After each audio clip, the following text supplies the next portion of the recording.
This chapter has so much energy. It is so playful, has a ton of beautiful, raw and powerful emotion going into its utilization of abilities. The clash of enchanted blades, the play of ideologies and emotions. There's so much at stake here. And it's filled beautifully to the brim. There is no wasted space, there's no wasted time or paneling. Everything serves a purpose, a direction, and an energy. It is safe to say, for me, Kagurabachi is one of the greatest weekly reading experiences. Somehow, Hokuzono is able to elevate his material further and further every single chapter. Something new, something exciting, something dark, insidious, something emotional and brooding. You never know what you're going to get, but somehow he captures it beautifully, effortlessly, artistically.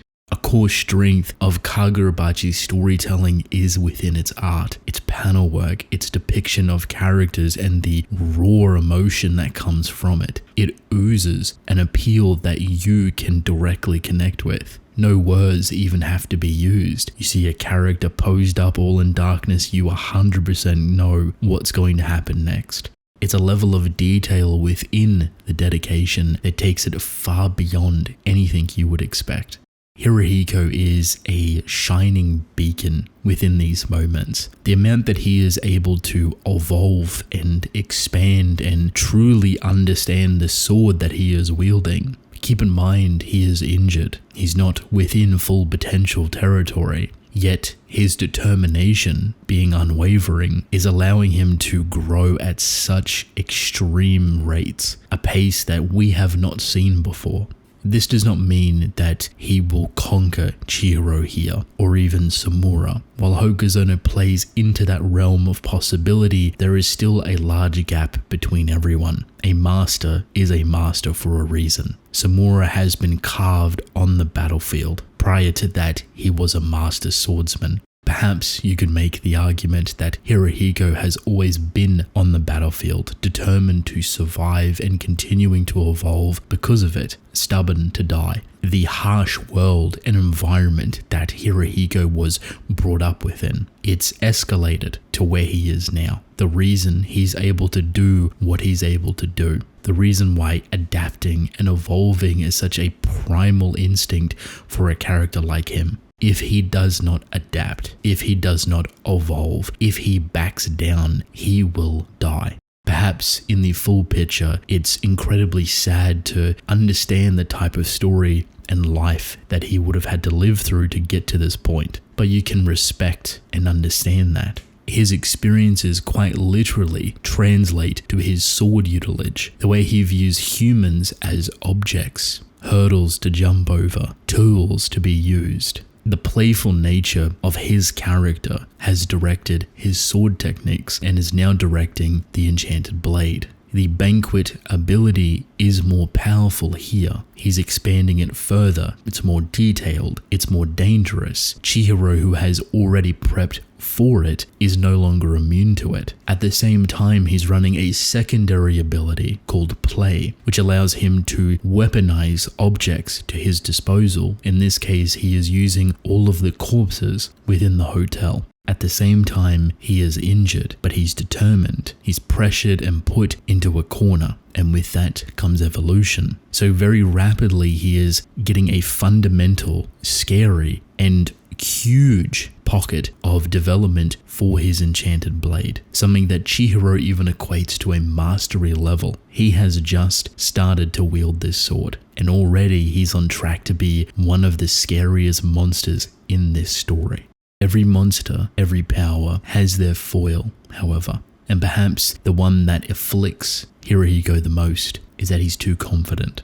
While he has a phenomenal understanding of the bigger picture, being able to read characters, where they are emotionally, what they plan to actually accomplish, something he does here with Chihiro and his purpose, in response, he tends to provoke. He tends to try and draw out the best of his opponents so they can face at a proper, equal strength. He doesn't want anything but the maximum, a respect that he feels like he deserves. Perhaps this can lead to a path of wrongful judgment, overestimating and underestimating his opponents. He may be someone that can learn rapidly, but the inexperience does show. The judgment he has towards other characters and their abilities, their capabilities, fluctuates depending on where he sits within the moment.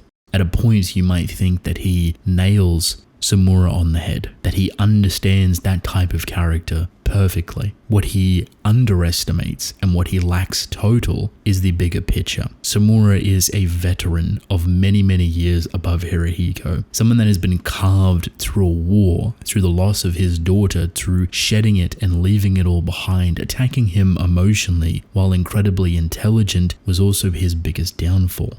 Not only that, but utilizing only a fraction of your newfound abilities, while impressive, but going up against someone with way more time and knowledge of their own powers that you, as someone that's new to the Enchanted Blades, do not understand, is a very big mistake. Hirohiko does not know what Samura is capable of. He only knows a fraction of it, and that is his biggest judgment flaw. Thinking that his evolution and growth can outmatch and outrival someone as experienced as Samura without the knowledge of what Samura is capable of. And perhaps that directly leads to his upcoming defeat. Determination is a very powerful thing to have, but is also something that will get you killed. You can be determined to fight someone. You can want to fight someone at their best, at their most prominent, at their most powerful. But you need to reflect on yourself and understand when you're biting off more than you can chew. You are incredibly injured. You are outnumbered experience-wise. You're outnumbered sword-wise.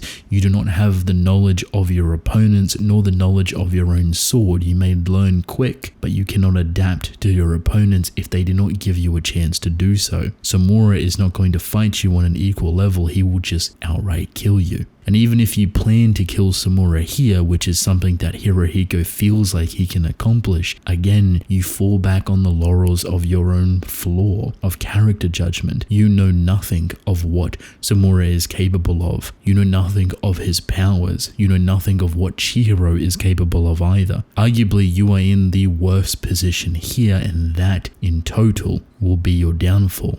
Chihiro plays relatively passive here. He's saving a lot of his time, his energy, his skill for someone like Samura, which is a rather intelligent thing to do. Perhaps the only thing he would have to do against Hiko is to just buy time, to just wait it out as much as possible until he burns himself out. Chihiro is trying to approach this with the freshest of mindset to prepare himself to fight someone like Samura. This is the type of physical and mental preparation and fortitude that you would want going into a fight against a master swordsman that has years upon years experience on top of you. The anomaly within there is Iori. We don't know how Samura is going to react. We don't know how Iori comes into the picture. We don't even know if things are possible or not. But Chihiro is clearly prepped for that. Samura is the powerhouse here, the Grim Reaper, the big scary. The more he floats around the battlefield utilizing his power, the more you get a better understanding of what's possible, but he doesn't show it lightly. Hiko draws out a lot of that anger, a lot of that emotional vulnerability. He attacks him not on a physical level, but a mental, showing him flashes and hallucinations of stuff that is incredibly core to his shedding of humanity, showing his daughter and a fate that he did not want to see. While Samura can recognize and very quickly understand that it is a hallucination, it does mess with him. Not only is he forced into that hallucination to begin with, but getting out of it takes physical pain and suffering. He saves his daughter within this moment, and he takes a lot of injuries because of it. This is a massive accomplishment for Hiko, but it now makes him the big red target that Samura will purely focus on. And we get the activation of Samura's ability, a healing one. So the injuries that Samura does take are incredibly fatal, but are instantly healed. This healing ability takes me back to when he quote-unquote killed Chihiro and Uraha. I've talked about this. Perhaps now it becomes more clear that his purpose of killing the sword bearers and re-healing them makes a lot more sense. Applying his energy to the death wound of someone like Chihiro and Uraha to resurrect them using his power, with the ultimate purpose of disconnecting them from their enchanted blades. Chihiro and Uraha's quote-unquote death have been under wraps. The explanation for their healing was something more mysterious. There was no mention of Cha. There was no mention of doctors. Even Shiba was rather confused on why Chihiro healed the way that he did. Uraha's body was shipped away at a morgue that was under investigation that no one could get in contact with. It feels way more telling now that this chapter has provided us with the answers that Samura purposefully killed Uraha and Chihiro to disconnect them from their swords and heal them after the fact. The end of this is a gorgeous panel. The monster that realistically Hirohiko has awakened. All of the corpses that he were controlling, all of the injuries that Samura took, gone. And they all come funneling down the hallway as a black miasma, a mass that is hiding a hideous creature behind it, and that is a very, very upset Samura.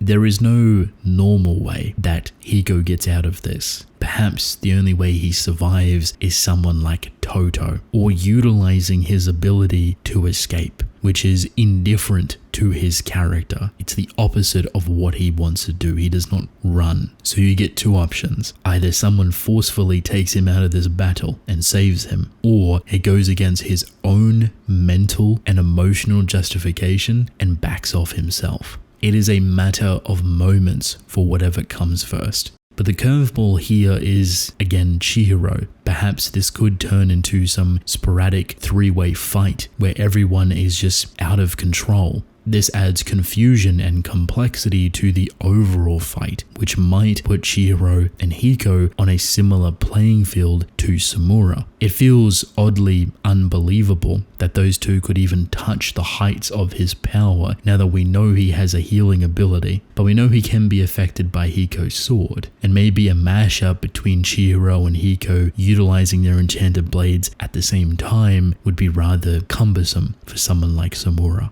However, at the moment of the heights of where Samura sits, that just doesn't feel viable. I would love to see it, but perhaps it's not the right time.